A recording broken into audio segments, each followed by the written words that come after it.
एक बहुत ही important subject है। इतिहास पढ़ के ही हम जान पाते हैं कि क्या गलतियां हुई थी, क्या महान कार्य हुए थे, और इतिहास को तब तक आप समझ नहीं पाएंगे जब तक आपको समझ नहीं आएगा अंतर बीसी एडी और बीसीई सीई का। और एक्चुअली आज के समय पूरे एकेडमिक वर्ल्ड में ना ये सवाल उठाया जा रहा है कि क्या अब समय आ चुका है कि हम बीसी एडी को बिल्कुल यूज करना ही बंद कर दे और कंप्लीटली स्विच ओवर कर लें टू बीसीई सीई। थोड़ा सा ना बिल्कुल मैं कहूंगा सरल भाषा में आपको समझाता हूं कि ये इशू क्या है, फिर मैं आपको बताऊंगा दोनों में अंतर क्या है, बीसीएडी का मतलब क्या होता है और इतने लंबे समय तक, कई सदियों तक पूरी दुनिया ही बीसीएडी को यूज क्यों करती थी। हिस्ट्री की टर्म्स में अगर हम बात करें तो बीसी का मतलब है बिफोर क्राइस्ट। 1000 बीसी अगर लिखा है तो इसका मतलब है 1000 इयर्स बिफोर क्राइस्ट। अब यहाँ पे आप कहेंगे वेट, बीसीएडी तो हमने स्कूल की टेक्स्ट बुक्स में काफी बार पढ़ा है, अब धीरे धीरे इसको रिमूव भी किया जा रहा है, रिप्लेस किया जा रहा है इसको बीसीई। हिस्ट्री को दो पार्ट्स में डिवाइड कर दिया, एक जीसस क्राइस्ट के जन्म से पहले का टाइम, एक जीसस क्राइस्ट के जन्म के बाद का टाइम। बात तो जो ये बीसीएडी का सिस्टम है ये बनाया भी क्यों गया, इसका आंसर है क्योंकि हमारे पास एक प्रॉपर ईयर जीरो नहीं था। ये समझने वाली बात है, बहुत इंपॉर्टेंट कॉन्सेप्ट है, आप सोच कर देखिए।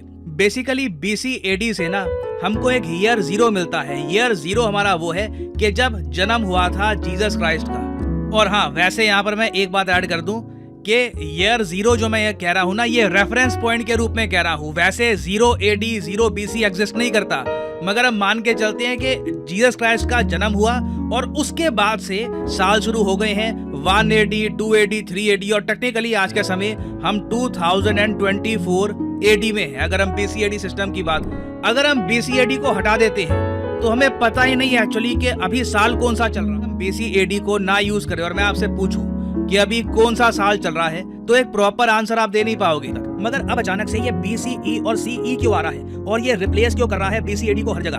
वेल देखो, दुनिया ने बीसीएडी को एक्सेप्ट कर लिया, मगर धीरे धीरे लोगों की आवाज सामने आई। लोगों ने ये कहा कि हम एक सेकुलर कैलेंडर सिस्टम को एक्सेप्ट क्यों नहीं कर सकते, हम बिफोर क्राइस्ट की जगह बिफोर कॉमन एरा क्यों नहीं लिख सकते। और धीरे धीरे दुनिया भर के स्कॉलर्स ने इस बात से एग्री किया कि एकेडमिक फील्ड में सेकुलर माइंडसेट के साथ हमको आगे बढ़ना होगा, रिलीजन को रिमूव कर देते हैं। और इसलिए आप देख रहे हो बहुत सारी यूनिवर्सिटीज में, एनसाइक्लोपीडियाज में, बुक्स में अब बीसीएडी नहीं लिखा जा रहा, बीसीई और सीई लिखा जा रहा है। बीसीई रिप्लेस कर रहा है बीसी को क्योंकि बीसी था बिफोर क्राइस्ट और बीसीई है बिफोर कॉमन एरा, और सीई रिप्लेस कर रहा है एडी को, एनो डोमिनी को, क्योंकि सीई की फुल फॉर्म है कॉमन एरा। आज के समय हम 2024 कॉमन एरा में जी रहे हैं।